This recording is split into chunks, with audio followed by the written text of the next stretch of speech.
Irmãos, podem abrir as suas Bíblias na segunda carta de Paulo a Timóteo. O texto que nós lemos na liturgia será o texto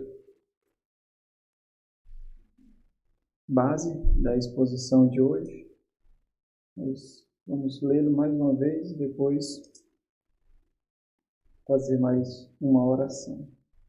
2 Timóteo, capítulo 1, versículo 1, diz assim a palavra de Deus: Paulo, apóstolo de Cristo Jesus, pela vontade de Deus, de conformidade com a promessa da vida que está em Cristo Jesus. Ao amado filho Timóteo, graça, misericórdia e paz, da parte de Deus Pai e de Cristo Jesus, nosso Senhor. Dou graças a Deus, a quem desde os meus antepassados sirvo com consciência pura, porque sem cessar me lembro de ti nas minhas orações, noite e dia. Lembrando das tuas lágrimas, estou ansioso para ver-te, para que eu transborde de alegria pela recordação que guardo de tua fé sem fingimento. A mesma que primeiramente habitou em tua avó Lóide e em tua mãe Eunice, e estou certo de que também em ti. Vamos orar. Nosso Senhor e Santo Deus, graças, ó Deus, seja dada a Ti honra, glória e louvor. Que essas palavras também possam ecoar dos nossos lábios, dando graças a Ti, ó Deus, pela bondade que o Senhor derrama em nossas vidas. Que essa realidade seja muito pungente hoje, especialmente por estarmos cultuando o Senhor, encontrando o significado no culto que prestamos a Ti. Carecemos de Ti, ó Deus, da Tua santa revelação. Carecemos da iluminação do Teu Santo Espírito para que essas não sejam simples palavras, mas que perfure profundamente o nosso coração e nos mostre, ó Deus, aquilo pelo que devemos viver e devemos dar graças.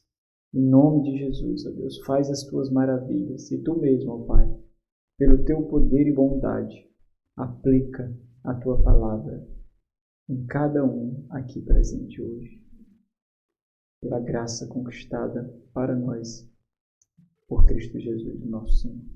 Amém. O consolo do homem de Deus, esse é o tema da nossa reflexão. O consolo do homem de Deus. Nós continuamos a nossa série de exposições, essa é a mensagem número 49, das séries oficiais da igreja, instrumentos da graça divina para a preservação da casa de Deus. Essa epístola ela é muito singular em relação a todos os escritos de todas as Sagradas Escrituras, e especialmente no Novo Testamento, onde ela está inserida, por causa desse teor muito pessoal e por causa do destinatário muito especial. Embora em 1 Timóteo e em Tito os destinatários sejam os pastores ali, Timóteo e Tito, essa daqui especialmente ela é dedicada a Timóteo, inclusive pelo teor que ela carrega, as palavras que são dirigidas ali. Na exposição de 1 Timóteo nós observamos dois grandes temas ali. O primeiro tema era a denúncia contra falsos mestres e o segundo tema é o encorajamento de Timóteo. As crianças que estão fazendo o guia do sermão, presta muita atenção nas aplicações que eu vou fazer, porque eu acho que a pergunta de número 14 aí faz referência justamente às aplicações. Qual foi a aplicação mais penetrante, mais impactante que você identificou para a sua vida? Então, em cada ponto aqui nós teremos 3 aplicações especiais. Uma a Timóteo, aos oficiais, uma segunda a cada crente e uma terceira a toda a igreja. Então, cada ponto seguirá essas aplicações. Então, vocês observam aí que estão fazendo o guia para vocês fazerem as anotações e não deixar somente para o final. Esses 2 grandes temas encontrados em 1 Timóteo, eles se entrelaçam na epístola, nessa dinâmica de denunciar e encorajar. Então, à medida que Paulo denunciava os opositores do evangelho, Timóteo precisava ser encorajado por causa do rigor da batalha, por causa da intensidade da batalha, e ele precisava ser animado. Então nós vemos essa dinâmica, expondo os perigos e animando a Timóteo. Paulo ele compreende muito o rigor daquilo que estava proposto para Timóteo. Paulo sabia muito bem que, muito diferente do que muitos que estudam teologia hoje, que fazem seminário ou até pastoreiam a igreja, Paulo sabia muito bem que pastorear não desrespeitava somente a pregar o evangelho de forma muito eloquente, de forma muito apaixonada, e nem oferecer uma instrução extremamente pedagógica. Ele sabia que Timóteo ia enfrentar muito mais do que isso, porque ele mesmo vivenciou isso na pele. O próprio Timóteo também viu ele vivenciando isso. Por isso, além da missão, Paulo pastoreia o coração de Timóteo. E aqui nessa epístola ele faz isso de forma ainda mais vigorosa e profunda. E chegando lá no final da primeira epístola de Paulo a Timóteo, nas nossas exposições, no capítulo 6, versículo 11 a 16, nós refletimos sobre as ambições do homem de Deus. O tema da nossa reflexão de hoje é o consolo do homem de Deus. Qual é o consolo de um homem de Deus? Já que ele enfrenta absurdas privações, absurdas renúncias, é alvo de constante ingratidão, julgamento e sofrimentos, qual é o consolo de um homem de Deus? A minha referência a 1 Timóteo é justamente fazendo referência a esse tema da nossa pregação, as ambições de um homem de Deus, em que Paulo direciona ali Timóteo para reflexão. Então, é importante lembrar o que isso significa. Paulo está lembrando ao pastor Timóteo, o seu filho na fé, quem ele é, por quem ele luta e onde deve estar o seu coração durante a batalha. Paulo compreende muito bem que o coração de Timóteo é um grande alvo do reino das trevas, do reino parasitário que milita contra o reino de Cristo. E por isso Paulo exorta Timóteo quanto às suas ambições.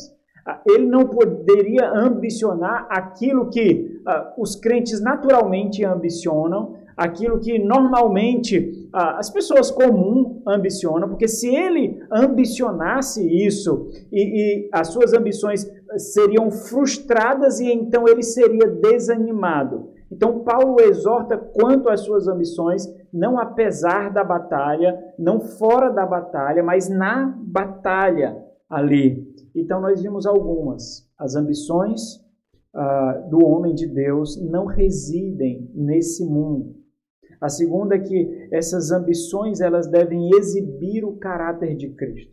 A terceira é de que essas ambições elas exigirão luta constante, luta intensa, exigirão a própria vida dele. A quarta é de que o seu alvo, o alvo dessas ambições é a vida eterna, é o mundo por vir. E o seu compromisso, é o que foi o quinto ponto, é um compromisso pactual. E Paulo lembra que todo suor, todo sangue, todas as lágrimas vertidas são devido ao Rei dos Reis e ao Senhor dos Senhores.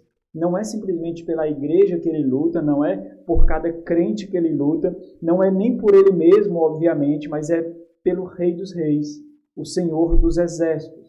E em 2 Timóteo, esse tom, ele é intensamente predominante. O que é interessante porque, ao mesmo tempo em que aqui também Paulo encoraja Timóteo, Timóteo podia muito bem ver o estado de Paulo, ver a situação de Paulo e entender que isso também iria acontecer com ele e rapidamente ser desanimado. Então, obviamente, Paulo anima Timóteo, encoraja Timóteo, mas ele encoraja de uma forma diferente. Aqui também ele vai falar contra os falsos mestres, vai orientar Timóteo a combater de fato com fidelidade e integridade, mas a forma como que Paulo vê a situação dele é o próprio encorajamento de Timóteo. Não existe blasfêmias aqui, não existe murmurações aqui, existe um grande gozo, mesmo perto de sua morte, um grande gozo. E a forma com que Paulo fala isso para Timóteo já é o próprio encorajamento. Então aqui nós vemos palavras de encorajamento, claro, mas a sua própria vida serve como testemunho latente daquilo que ele fala. Vale a pena, meu filho. Continua, vale a pena. E assim como ele encoraja Timóteo, ele mesmo agora, diferente do que aconteceu em todas as outras epístolas, ele precisa ser encorajado. Ele precisa ser confortado também. ele precisa ser consolado pelo Senhor. É por isso que ele requer a presença de Timóteo. Dessa forma, durante toda a carta, nessa segunda carta de Paulo a Timóteo, as palavras são profundamente pessoais e direcionadas a Timóteo. Elas se voltam para o próprio Paulo, como que ele pastoreando o seu próprio coração, para que ele não seja desqualificado no final da sua carreira, para que ele não vacile no final da sua carreira. E ele faz isso atestando como ele viveu e como ele termina a vida que Deus o deu para viver. E isso é motivo de consolo para ele. É como se ele olhasse para os passos que ficam para trás dele e ele glorificasse a Deus com isso, ele engrandecesse a Deus por isso, porque o seu passado não o envergonha, o seu passado não o constrange na adoração, não o leva à hipocrisia, não o leva à percepção de falsidade. O seu passado glorifica a Deus. E é muito importante, irmãos, entender isso. Essa carta de Paulo é um grande inventário da sua vida cristã. Grande. Aquilo que nós fazemos todo final do ano, aquilo que você é motivado a fazer todos os dias, todo final de semana, todo mês, fazer um inventário de para onde as suas decisões o levaram.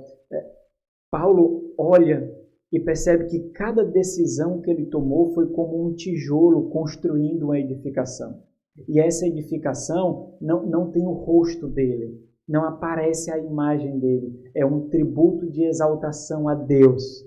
Porque nós podemos esquecer com muita facilidade de que é só mais uma escolha que eu vou fazer, é só mais uma decisão que eu vou tomar, e nós desprezamos essas migalhas que constroem grandes monumentos. De pequenas escolhas, de pequenos comportamentos, grandes monumentos são construídos, e esses monumentos, que naquele momento apenas uma escolha, apenas uma decisão, apenas um comportamento pareceu são irrelevante, e para você seria esquecido, seria perdido na sua história, se amontoa com outros. E esses outros formam a imagem de quem você realmente é. E um dia você não poderá olhar para trás e ver como a sua história glorificou o Senhor, mas buscou exaltar a si mesmo, buscou o próprio conforto, e então a sua vida mesmo lhe condena. E aquelas palavras finais na sua vida são palavras extremamente e tão somente emocionais, nostálgicas, e não têm fundamento algum, não tem solidez. E Paulo olha para trás e ele vê que não foi assim que ele viveu. A sua nova vida foi vivida com integridade. E no último sermão, nós refletimos sobre o contexto dessa epístola de 2 Timóteo, muito importante, muito fundamental para entender, para compreender as palavras de Paulo nessa carta aqui. Agora Paulo ele mostra a Timóteo para onde aquelas ambições que ele ensinou o seu filho na fé, para onde essas ambições o levaram. Não parece uma história de sucesso. Não parece. Não parece uma história de alguém que venceu na vida. Parece uma história de alguém que foi derrotado, dependendo dos olhos com que nós olhamos. Lembra da nossa reflexão hoje, em Provérbios, hoje de manhã, de que a casa, a segurança do sábio em olhar os perigos é motivo de regozijo, de alegria, de proteção para ele, enquanto muitos jovens ou pessoas tolas iam ver como algo monótono, algo chato, algo enfadonho. Então, depende dos olhos de quem olha, de como nós olhamos. Aqui, Paulo, nessa epístola, ele está mais próximo de encontrar aquele que ele tanto proclamou. Ele está mais próximo de encontrar a vida que ele tanto pregou. Ele realmente viveu por essa promessa de vida. Não eram apenas palavras emocionalmente construídas, fictícias, fantasiosas, mas palavras de verdade, uma verdadeira vida. E é essa convicção que faz com que ele encontre consolo aqui. Mas, até que isso aconteça, até que ele encontre o seu Senhor, Paulo ele ainda experimentará as dores de parto para nascer definitivamente uma vida celestial. Ele ainda vai desfrutar dessas dores. Nessa carta, o contentamento, o gozo, a satisfação são envolvidos também com gemidos e com lágrimas. Então, qual é o consolo do homem de Deus em momentos assim? Quando parece que nada mais resta, qual é o consolo? Paulo nos mostra que esse tipo de consolo só pode ser desfrutado por uma vida intencionalmente e intensamente dedicada a Cristo, a causa do reino de Deus e a edificação da igreja do Senhor. O consolo do homem de Deus. 3 pontos. A convicção de que a sua vocação é divina, a convicção de sua fidelidade e a convicção de companheiros fiéis. Paulo, ele foi instrumento da graça. A gente vai ter que recobrar constantemente o contexto aqui para entender o peso dessas palavras. Paulo, ele foi instrumento da graça, foi instrumento de graça e de vida para muitos. Muitos foram tocados pela vida de Paulo, pelas renúncias dele, pela instrumentalidade dele, pelo vigor dele, pela ousadia dele. Muitos tiveram a própria fé como que arrancada das mãos de Satanás para que eles não sucumbissem. Muitos. A sua abnegação, a sua renúncia, os seus sacrifícios foram, na verdade, adubos para que muitos crescessem em Cristo Jesus. A sua própria vitalidade, o seu rigor, a sua ousadia foram instrumentos para que muitos desfrutassem da verdadeira vida, como que sendo plantados nos territórios celestiais, nas terras celestiais. E, sem dúvida, olhando piedosamente, ele teve, de fato, um ministério de sucesso. Agora, como findaria a vida de um homem assim? Tão devoto, tão dedicado, tão abnegado, vivendo para o mundo por vir. Como findaria a vida de um homem assim? Agora, considerando todos que passaram por sua vida e todos que foram abençoados por ele, mas não o suficiente para permanecer com ele, Paulo está praticamente sozinho aqui. Apenas Lucas está com ele. Em Colossenses, capítulo 4, ele chama Lucas do médico amado, aquele que não o abandonou. E sem dúvida, irmãos, muitos diriam hoje, vendo a vida de homens como Paulo, muitos diriam que Paulo não teve uma vida bem-sucedida. Paulo não venceu na vida. Ou frase perigosa é essa para falar com contentamento dos seus filhos ou de você mesmo? O meu filho venceu na vida. Nós vencemos na vida. Por quê? Por causa de um concurso? Por causa de uma formação acadêmica? Por causa de uma estabilidade financeira? Por causa de um automóvel? De uma casa? Por que ele venceu na vida? O que é vencer na vida? O que significa? Agora, observando isso, a verdade é que aqui nós somos ensinados que aqueles que vivem para construir fortalezas, castelos, impérios nesse mundo, que são essas profissões, cumprir a minha tarefa. Os meus filhos estão encaminhados. Se casaram, têm as suas profissões, venceu na vida. Esses são os castelos que nós construímos com as perspectivas desse mundo. Agora entenda, é deles que você deve buscar consolo nos momentos finais da sua vida. Porque se você viveu construindo esse tipo de império nesse mundo, é deles que você tem que buscar consolo. Mas o grande problema é que ao buscar, você não encontrará. Você morrerá com o coração vazio. Por outro lado, aqueles que viveram para o mundo por vir, do Senhor da vida, receberão um conforto, e esses encontrarão. O que Paulo nos ensina aqui é justamente isso. Nós receberemos consolo do Senhor para quem vivemos. Se nós vivemos para o Senhor dos Senhores, o Rei dos Reis, o Senhor da vida, dele nós receberemos com abundância consolo. Se nós vivemos para esse mundo, naquele momento, quando precisarmos, nós encontraremos mãos vazias que não nos consolarão. Aqueles que vivem para Cristo Jesus não encontrarão consolo devido a determinados estágios e realizações da sua vida, porque eles não vivem para si mesmos. O seu consolo está em Cristo Jesus. O puritano chamado Samuel Rutherford, ele disse assim: pela fé, sustente-se e console-se em seu Senhor e seja forte em seu poder. Pois você está no caminho comum para o céu quando você está sob as cruzes do Senhor, do nosso Senhor.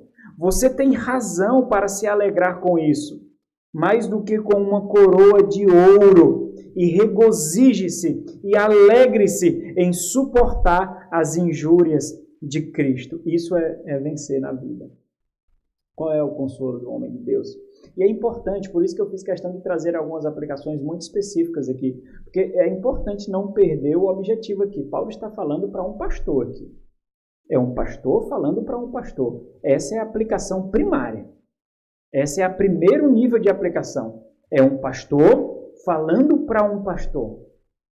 E disso, então, como modelos que eles são para todo o rebanho, essa já é a primeira grande responsabilidade que, como pastores, eles têm que ser, como modelos que eles são para o rebanho, em medidas diferentes, em proporções diferentes. Aquilo que é aplicado para eles é aplicado para todos os outros. Então, o consolo para esse homem de Deus, obviamente, se referindo aos pastores aqui, também se aplica a todo homem, a toda mulher, a todo crente que busca a sua esperança em Cristo Jesus. Então, qual é o consolo do homem de Deus? Primeiro, a convicção da vocação divina. Primeira parte do versículo 1.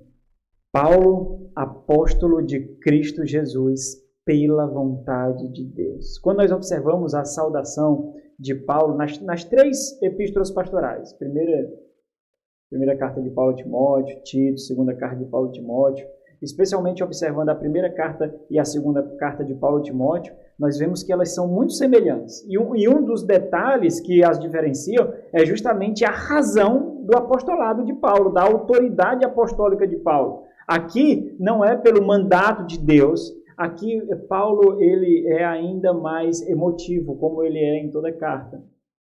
Ele destaca de que a autoridade do seu apostolado é pela vontade de Deus. E, sem dúvida, a mente de Paulo aqui é dirigida para a estrada de Damasco. Quando, apesar dele mesmo, ele não queria Cristo, ele não queria os cristãos, ele não queria se juntar àquilo que foi chamado de igreja edificada por Cristo Jesus, ele não queria isso. E apesar dele, o Senhor o chamou para a santa vocação que ele mesmo, o Senhor da igreja, o Senhor da vocação, havia determinado antes da fundação do mundo. E a grandiosidade, o espanto do seu alistamento pelas mãos do Senhor Jesus Cristo imprimiu em seu coração um profundo compromisso e uma profunda convicção. E todo o contexto que envolve a carta coloca esse tom ainda mais reflexivo por causa da expressão que ele traz. Em todos os outros momentos, quando Paulo precisa afirmar a autoridade do seu apostolado, ele faz isso por causa do rigor da batalha, por causa do rigor do combate.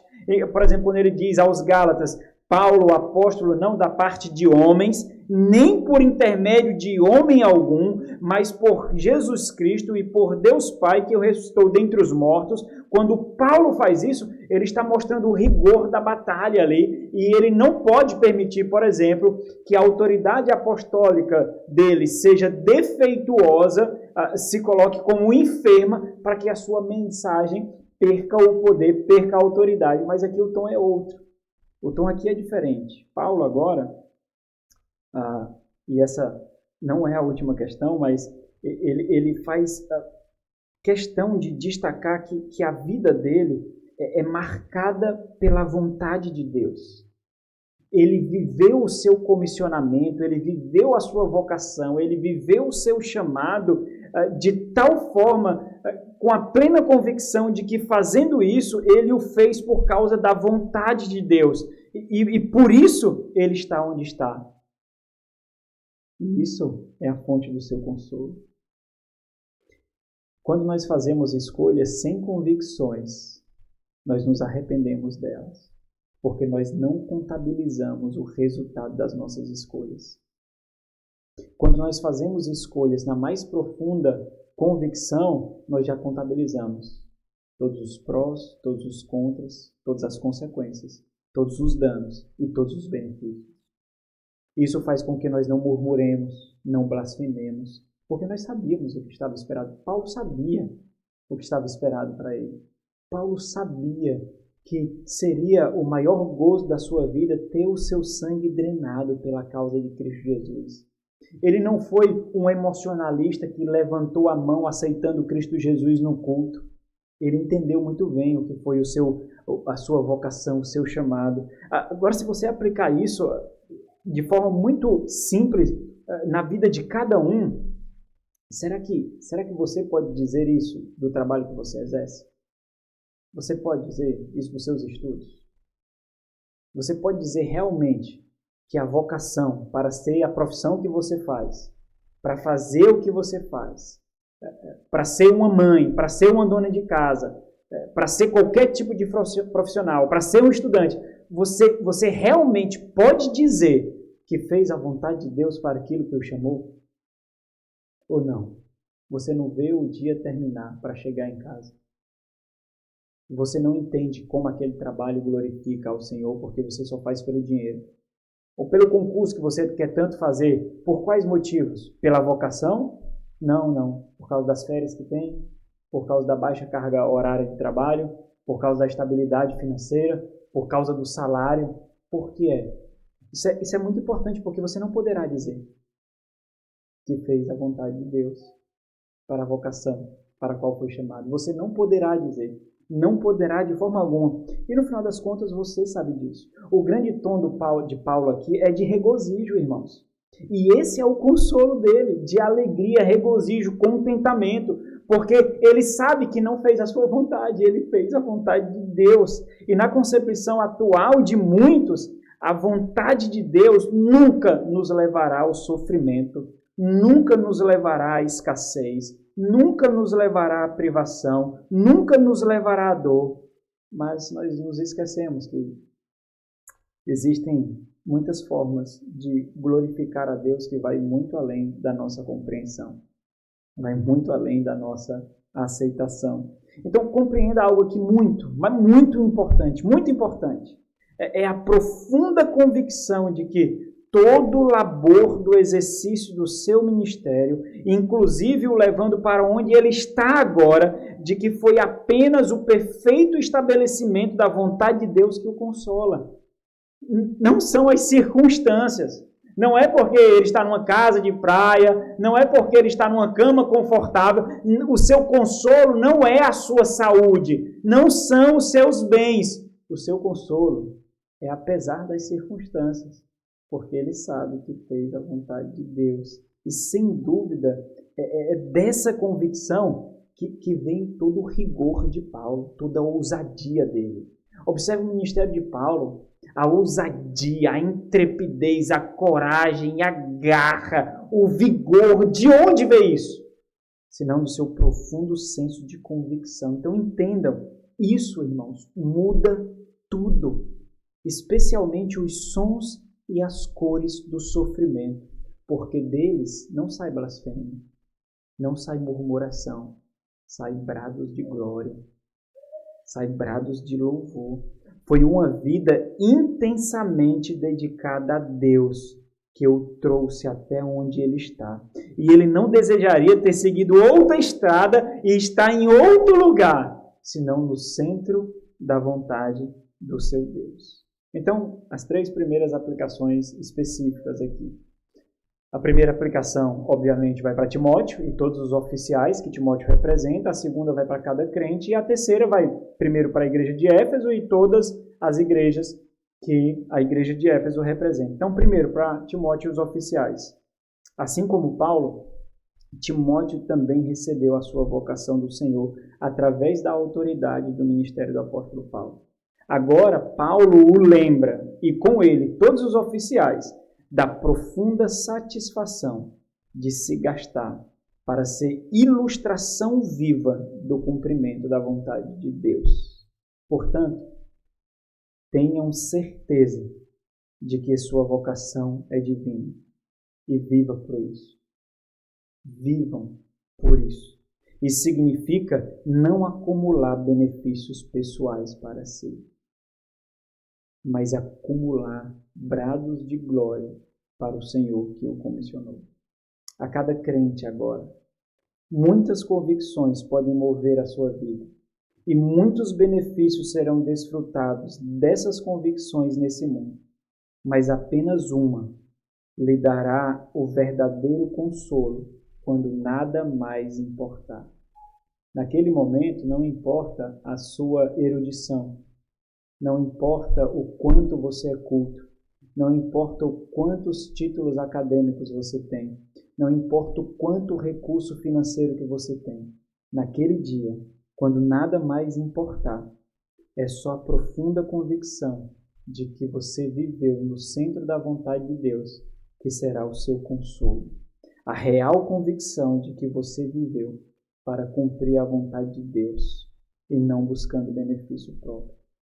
A toda a igreja agora, ministros fiéis, que não vivem para si mesmos, são constantes motivos de louvor a Deus, por tão profunda bênção do Senhor concedido à igreja. Nutram ministros assim e glorifiquem a Deus por isso. Qual é o consolo do homem de Deus? Primeiro, a convicção da vocação divina. Segundo, a convicção de fidelidade. Paulo é ousado aqui, irmãos.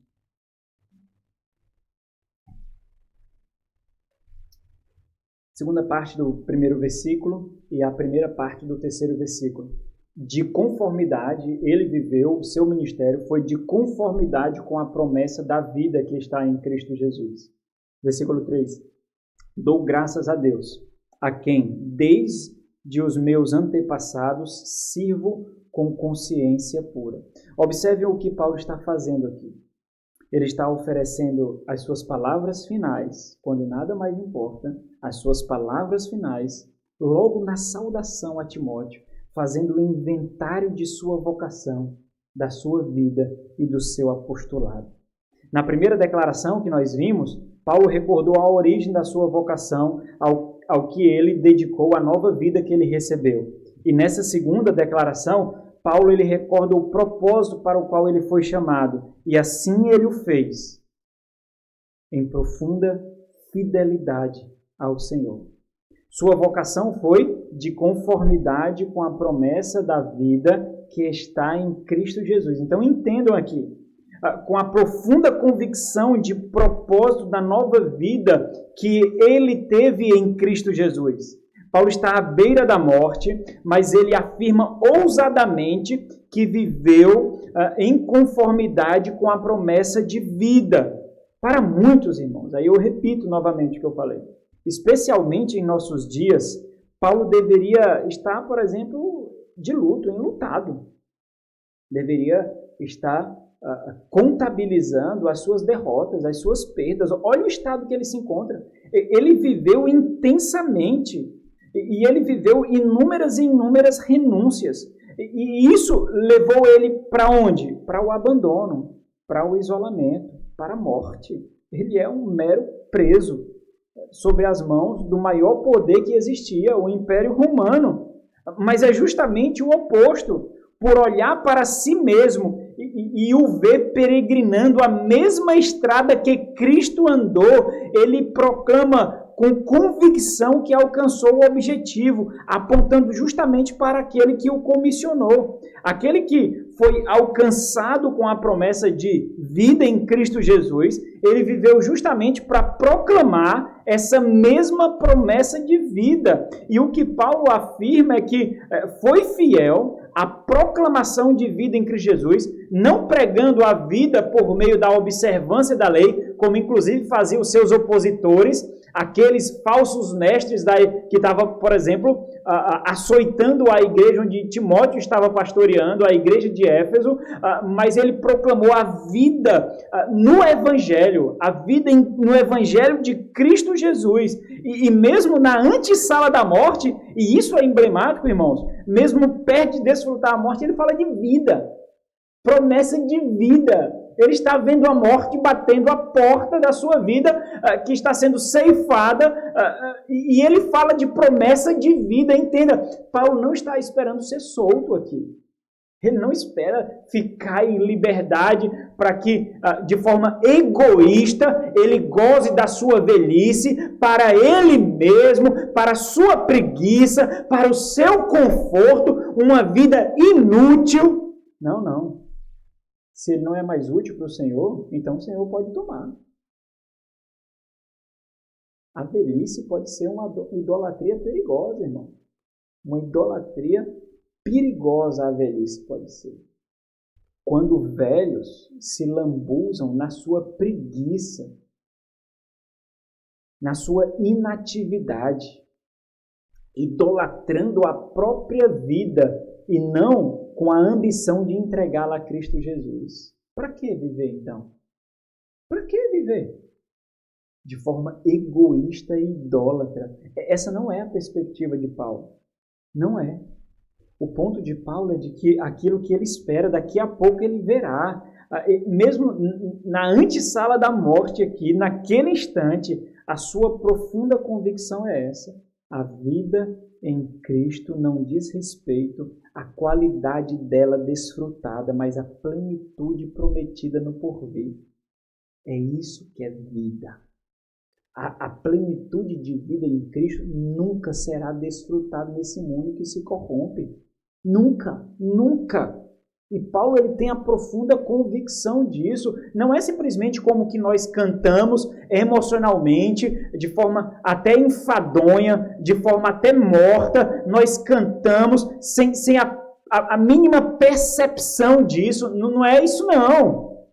Ele entende de fato pelo que ele vive, pelo que vale a pena o seu suor, pelo que vale a pena o seu sangue. Observe que o consolo de Paulo não repousa nas circunstâncias. Não é porque eu tenho um plano de saúde, não é porque se eu precisar de médico, eu tenho médicos à minha disposição para fazer cirurgias, para fazer atendimento, não porque se as coisas apertarem eu tenho uma poupança, tenho um dinheiro guardado, não é porque se eu precisar de alguma coisa eu tenho um carro para levar, não porque graças a Deus eu já tenho a minha casa própria, não moro mais de casa alugada, então eu fico tranquilo. Esse não é o consolo, não. Esse não é o consolo, não é esse tipo de consolo. Se o nosso consolo, no sustento, for as circunstâncias, irmãos, eles são muito voláteis. Eles são muito frágeis, muito frágeis. O consolo do homem de Deus, o consolo de um crente, está além das circunstâncias, muito além. Quando o nosso consolo está nas circunstâncias, nós não percebemos isso, mas as mãos do mundo já estão nos agarrando e nos manipulando, e nós não percebemos isso. Nós continuamos indo à igreja, nós continuamos glorificando a Deus, exaltando a Deus com louvores, com cânticos, oferecendo os dízimos e as ofertas, mas quando o nosso coração ele fica em paz por causa do emprego que eu tenho, por causa dos bens que eu tenho, por causa da saúde que eu tenho, a gente não percebeu. Mas o mundo está com as suas mãos em volta do nosso coração e nós não percebemos. O nosso consolo, seja na sua saúde frágil, seja na sua instabilidade financeira, você pode ser demitido ou amanhã, você pode ser demitido próxima semana, seja pelo fato de que você não tem você pode ser despejado da casa de aluguel que você mora. O seu conforto, o seu consolo não está nisso. Está no Senhor. E para Ele, quando a sua vida não for mais útil para Ele, Ele toma. E para você tem que estar tudo bem. Tudo bem. Quando a sua vida não for mais útil para a glória dEle, Ele o leva. E para você tem que estar tudo bem. Tudo tranquilo. Você cumpriu o seu propósito. Você foi feito justamente para isso. E o consolo de Paulo é justamente, ele entende isso. Não são as circunstâncias. Eles pensam que me aprisionaram. Não. Eles são instrumentos para me levar para o Senhor. E essa é a convicção de fidelidade da sua vida. Assim como muitos e muitos personagens bíblicos que poderiam, por exemplo, no caso de José do Egito ou o próprio Daniel, esses personagens, assim como Paulo, poderia ter os seus nomes mudados, à semelhança da alegoria do peregrino, para fidelidade apesar de tudo. Quem é esse? Fidelidade apesar de tudo. Fidelidade apesar de tudo. E para deixar sua convicção ainda mais reluzente e a sua exortação ainda mais pungente, Paulo dá provas disso, da sua fidelidade com ações de graças. Então, entenda, no estado que ele se encontra, não há murmuração. Por muito menos nós murmuramos, irmãos. Por muito menos nós murmuramos. Mas palavras, a Paulo, ao invés de murmurar, ao invés de pranto, há louvor. Versículo 3, dou graças a Deus, a quem, desde os meus antepassados, sirvo com consciência pura, não murmuração, não blasfêmia, mas satisfação, porque suas renúncias, privações e dores pavimentaram o seu júbilo de fidelidade ao Senhor nesse momento. A estrada que o levou até aqui foi perseguindo o sangue e o sofrimento de Cristo. Ele mesmo deixou o seu sangue, o seu próprio sofrimento para pavimentar essa estrada. E isso é o custo da fidelidade, que nós falamos hoje de manhã. Isso é justamente o custo da fidelidade. Então, entenda o que eu estou dizendo aqui. Por ele mesmo, por isso que ele recordou a estrada de Damasco, porque por ele mesmo, esse caminho nunca teria sido a sua escolha. Nunca. Ele nunca escolheria um caminho em que ia se opor contra o Império Romano para a privação da sua vida. Esse fim nunca seria o fim almejado por ele mesmo. E é justamente isso, essa plena convicção que a sua fidelidade a sua fidelidade a Deus é o seu consolo. Por ele não viver para fazer as escolhas para si, mas fazer escolhas que exaltam a Deus, que engrandecem a Deus. Irmãos, esse entendimento é absurdamente singular em nossa vida. Daí você vai, talvez, se desvencilhar de muitas armadilhas que você faz para si mesmo. Por exemplo, quando você quer entender a vontade de Deus. Eu preciso entender a vontade de Deus. Por que você faz as escolhas que faz? Por que você faz? Se as escolhas forem direcionadas para você especificamente, colocando você em evidência, colocando você no holofote, e quando você vê algo que cercia essa sua escolha, que nega essa sua escolha, então, inevitavelmente, você vai dizer, não, então, eu acho que Deus não está falando comigo como convém. Eu acho que eu preciso ter convicção aqui nas minhas escolhas. E aí, quando você recebe uma resposta que reforce a sua escolha, rapidamente você diz o quê? Não, é a vontade de Deus, porque eu estou em paz com isso. É a vontade de Deus. Então, quando as suas escolhas colocam você em evidência, colocam você no centro, então, meus irmãos, dificilmente você poderá falar como Paulo e dizer que viveu intencionalmente para a fidelidade de Deus. A verdadeira gratidão, o real contentamento, a satisfação que vence sofrimentos e dores estão justamente naquele que venceu a morte. E Paulo entende isso. É por isso que Paulo afirma em sua convicção de fidelidade, que serve de consolo para ele, mesmo experimentando prisão, mesmo experimentando privação. A sua convicção é provada e absurdamente ousada nas palavras que fala, em 2 tons. Primeiro, porque ele se iguala aos seus antepassados, nitidamente remontando aqui para Abraão, Isaac e Jacó, quando ele diz, dou graças a Deus, a quem, desde os meus antepassados, sirvo com consciência pura. Então, ele claramente está falando dos pais da fé ali, Abraão, Isaac e Jacó. É óbvio que na realidade de fé que nós observamos hoje, e esse é um ponto de reflexão importante, muitos podem dizer a mesma coisa, muitos. Na nossa realidade, imprudente, muitos, sem sombra de dúvidas, seriam ousados a falar a mesma coisa.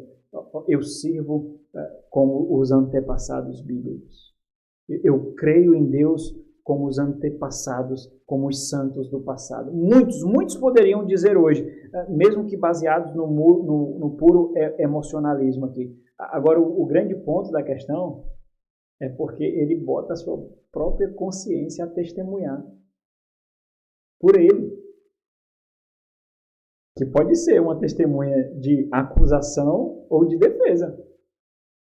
Ele é ousado nisso, quando ele diz assim, sirvo com consciência pura. E a ideia de consciência pura aqui é a ideia de algo que foi purificado por meio de um ritual de limpeza. Essa consciência que antes não era, mas que foi purificada pelo sangue de Cristo Jesus, pelo agir do Espírito Santo de Deus, e a partir dali, aquilo que o condenava, agora o santifica, o abençoa. O consolo de Paulo poderia muito bem ser a sua maior prova de condenação. Sirvo de consciência pura. Então, se Paulo fosse um mero emocionalista falando aqui, até mesmo vertendo lágrimas nos seus olhos, ele poderia estar colocando para Deus algo que lhe condenaria sumariamente. Sumariamente. Será que nós temos coragem? Por que você criou seus filhos? Por que você trabalha? Por que você estuda? Por que você nutre o seu casamento? Por que você vem à igreja? Será que nós somos ousados assim? Será que nós tememos? Não, Senhor. A minha consciência ainda deporá contra mim. Eu sei. Não toma ela agora como testemunha, Deus. Ainda não. Ela não foi santificada o suficiente. Ela não foi mortificada o suficiente. Ela não deporá ao meu favor. Paulo é ousado aqui. Se ele fosse um mero emocionalista, ele estava arrebentado aqui. Ele sabe. É por isso que aos Gálatas ele diz, eu trago no corpo as marcas de Cristo.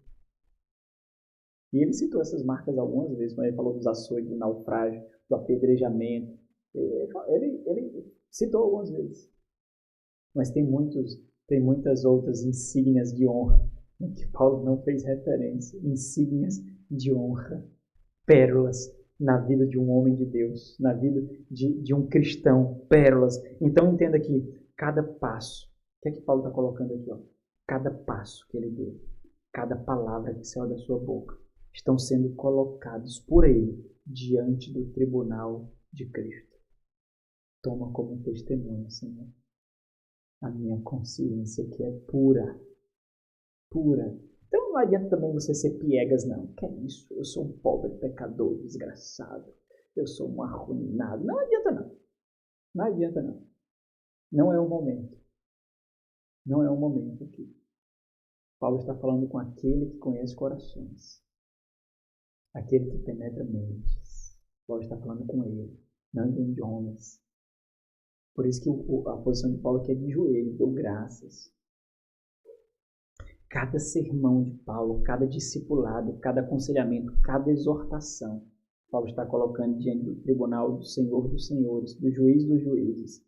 E Paulo atesta, fez tudo por Cristo e para Cristo. Tudo. Entendem?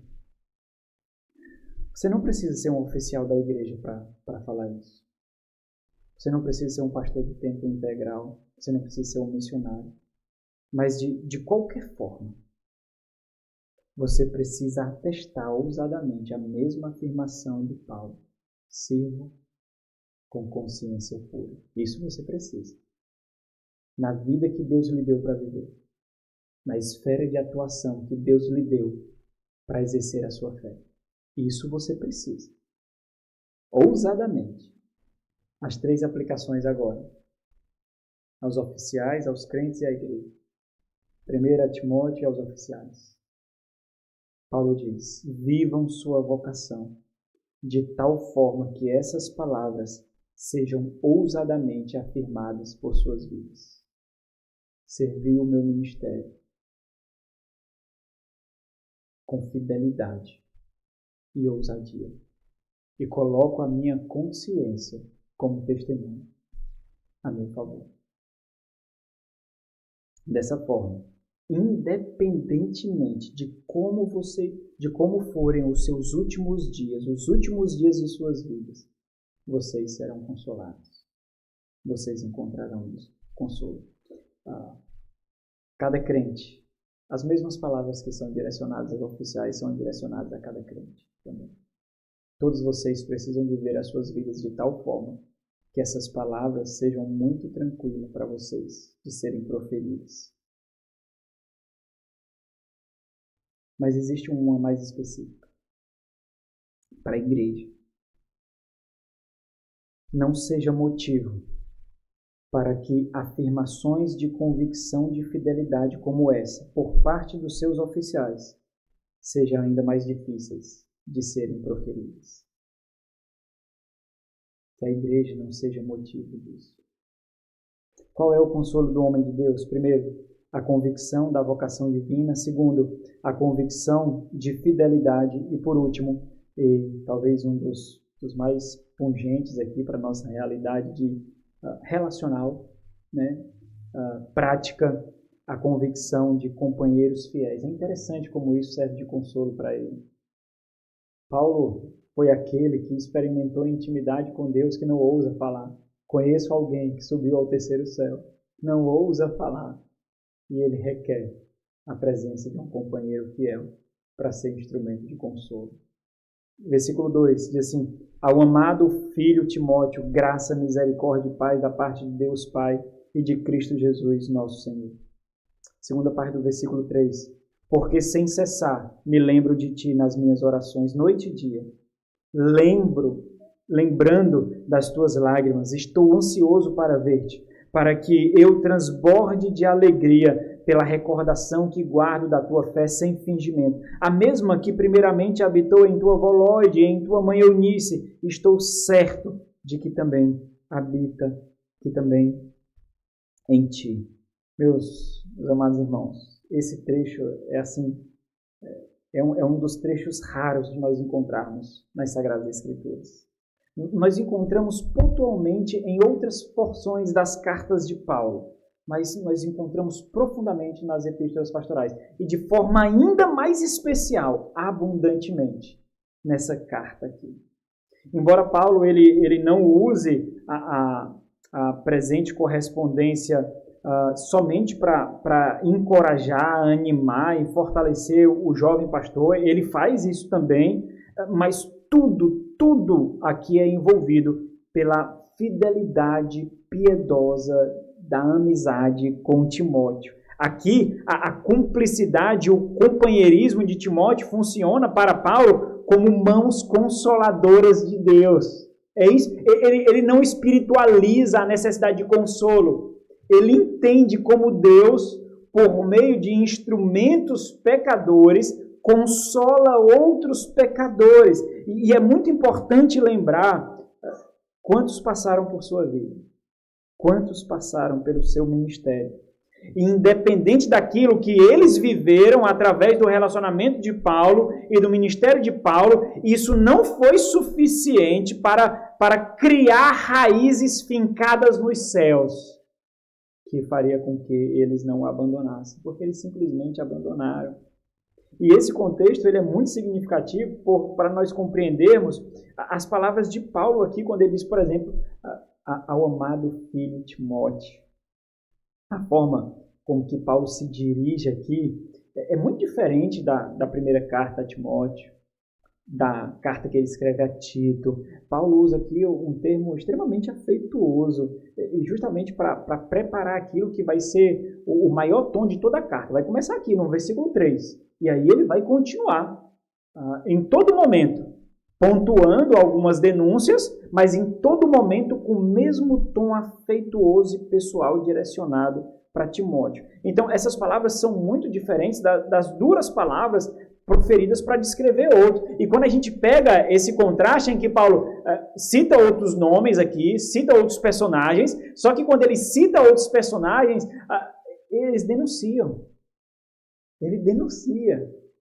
Mas a Timóteo não. E olha, e Timóteo está distante aqui. Por exemplo, quando ele diz no versículo 15, do capítulo 1, estais cientes de que todos da Ásia me abandonaram. Meus irmãos, quanta dedicação ele dedicou à Ásia? Quanto tempo, quanto vigor? Quantas viagens e evangelizações? Todos da Ásia me abandonaram, dentre eles Fígelo e Hermógenes. Capítulo 4, versículo 10, porque Demas, tendo amado o presente século, me abandonou e se foi para Tessalônica, Crescente, para a Galácia. Versículo 16, na minha primeira defesa, ninguém foi ao meu favor. Antes todos me abandonaram. Que isto não lhes seja posto em conta. Olha, Paulo tinha motivos para murmurar, irmãos. Muitos motivos para murmurar se ele olhasse as circunstâncias. Mas essas palavras aqui não é de murmúrio. Paulo está descrevendo o preço da fidelidade. Esse é o preço da fidelidade. Mas nós vamos ver lá no capítulo 4. Mas Timóteo não. Timóteo é fruto de palavras de louvor. O que é que ele diz? Versículo 2 lá. Graça, misericórdia e paz da parte de Deus Pai e de Cristo Jesus nosso Senhor. Meus irmãos, talvez vocês mesmos possam compreender o quanto amizades fiéis como essas, piedosas, são realmente difíceis de serem forjadas. Vocês mesmos podem compreender isso. Vocês mesmos podem compreender quanto é difícil forjar amizades piedosas. Amizades cujo comprometimento é de Cristo Jesus. É com o Senhor dos Senhores. Vocês mesmos podem, e eu creio profundamente que esse é o termo, forjar mesmo, como um ferro afiando um próprio ferro, como um lapidando o outro. Vocês mesmos podem testificar de que é difícil. Mas eu preciso fazer uma observação aqui extremamente necessária. Não se engane. Elas são ainda mais difíceis para pastores. Ainda mais. E é justamente diante de tudo isso que Paulo vive, experimentando raridades aqui.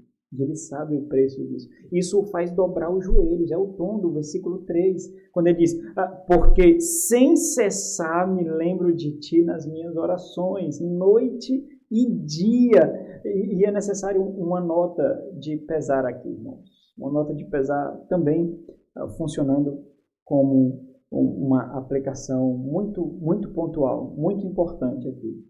Infelizmente, é bastante comum nós encontrarmos irmãos, especialmente entre jovens, lutando contra tudo e contra todos, até mesmo contra a igreja, até mesmo contra os seus pais, para defender amizades das quais eles não podem professar essas mesmas palavras de Paulo. Mas eles os defendem a ferro e fogo. É muito comum isso. Amizades que, para agradá-las, basta trilhar com ele o mesmo caminho para o inferno. E muitos, infelizmente, dizem amém para isso. Spurgeon tem uma palavra a esse respeito. Charles Spurgeon, batista do século passado, ele diz o seguinte: eu faria muitas coisas para agradar meus amigos, mas ir para o inferno para agradá-los é mais do que eu ousaria fazer. Pode ser muito bom fazer isso e aquilo para uma boa comunhão, mas nunca será bom perder a amizade de Deus a fim de manter bons relacionamentos com os homens. E aqui não podia ter uma citação mais pontual aqui de Paulo, ou de Spurgeon. Paulo, ele continua aqui, segue descrevendo o motivo da sua amizade com Timóteo, de render louvores a Deus, de render ações de graças a Deus. Entenda, não é por causa das suas brincadeiras, não é por causa da sua companhia agradável, não é porque ele concorda com Paulo todo instante, não é porque Timóteo fica afagando o ego de Paulo e isso aumenta a sua autoestima. O motivo é Cristo. E esse é o tipo de relacionamento que crava as raízes na mente. Versículo 4. Lembrado das tuas lágrimas, Nós não sabemos quando isso aconteceu.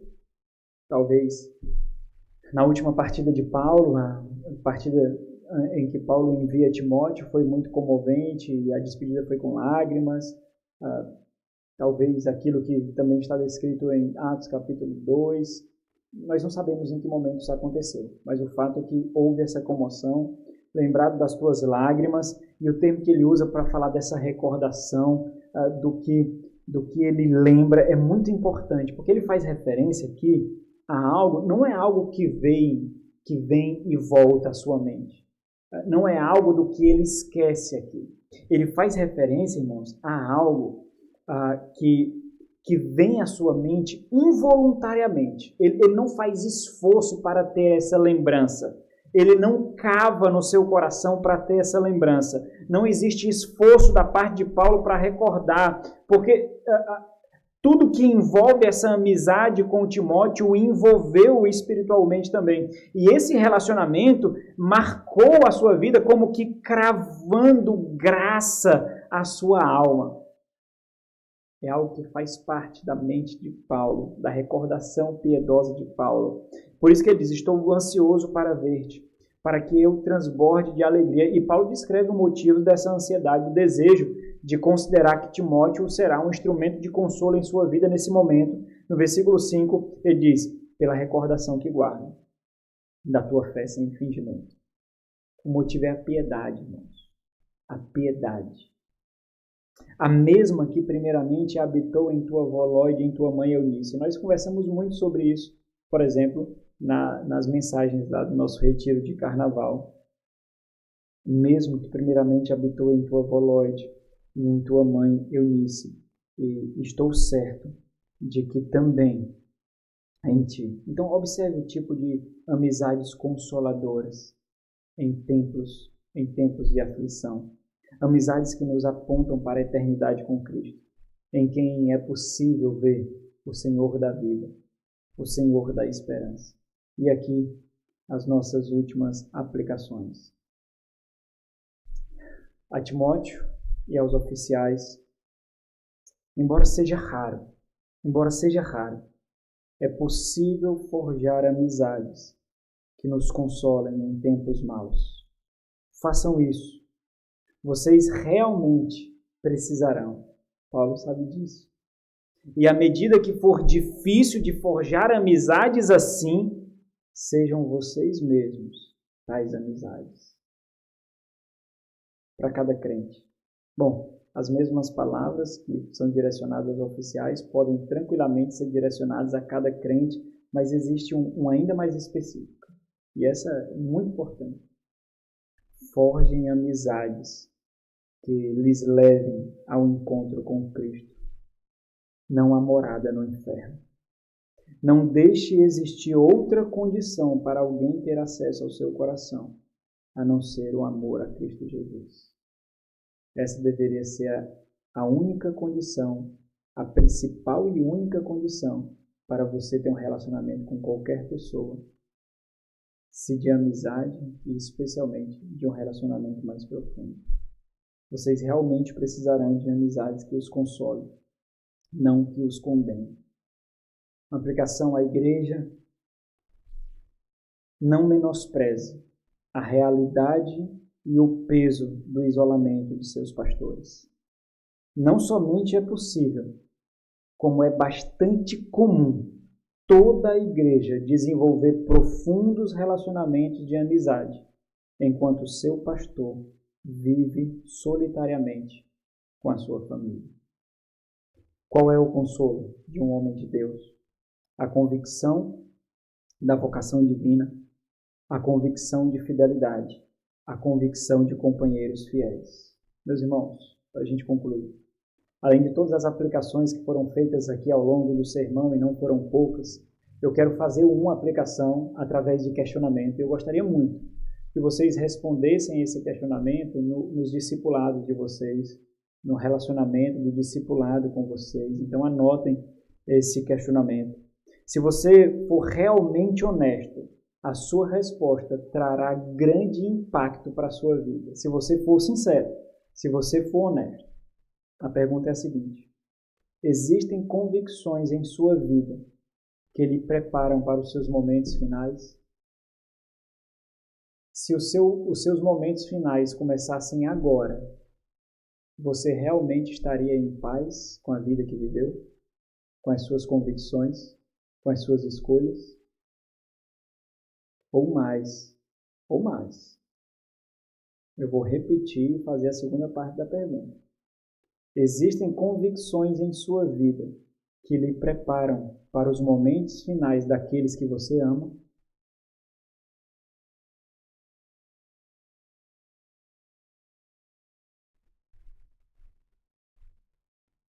E eu quero dar um testemunho pessoal. Eu penso constantemente que quando os meus pais morrerem, eu não estarei perto deles. Isso para mim já foi contabilizado. O preço do ministério. Isso vai para a conta do ministério. Eu não posso dar a ajuda que eu poderia, eu não posso ajudar financeiramente como eu deveria, eu não posso estar tão presente dando suporte emocional como eu deveria, às vezes passando anos. Já passei anos sequer sem ver o meu pai e muito mais sem ver a minha mãe. Mas tudo isso é contabilizado justamente por causa dessas convicções. Tudo. Existem convicções na sua vida que lhe prepara realmente para os momentos finais daqueles que você ama e da sua própria vida? Porque naquele último momento não adiantará contar as lágrimas. Ali é o momento de fazer o inventário final, como Paulo faz agora. Vamos orar. Nosso Senhor e Deus, oh meu Pai, graças te damos, ó Deus, por tão maravilhosa bondade do Senhor em pastorear as nossas almas. Muito obrigado, Senhor, por tua bondade e misericórdia em nos amar, sendo nós tão pecadores. Que o Senhor seja o nosso consolo, ó Deus. Nós fazemos escolhas, tu sabes, ó Deus, nós fazemos escolhas das quais nós sequer ponderamos. É involuntário fazer escolhas ruins. Nós fazemos escolhas automáticas. Criamos os nossos filhos assim, conduzimos o nosso casamento, nosso trabalho assim, é muito automático. Escolher, tomar decisões, ter comportamentos, sem considerar que eles serão amontoados atrás de nós e construirão um monstro, talvez. Ajuda-nos, ó Deus, por favor. E como homens e mulheres de Deus, nosso consolo seja o Senhor, ó Deus, em cada uma dessas realidades. Certeza de que vivemos para Ti, certeza de que fomos fiéis e termos uns aos outros como instrumentos de graça. Em nome de Jesus, rogamos. Amém.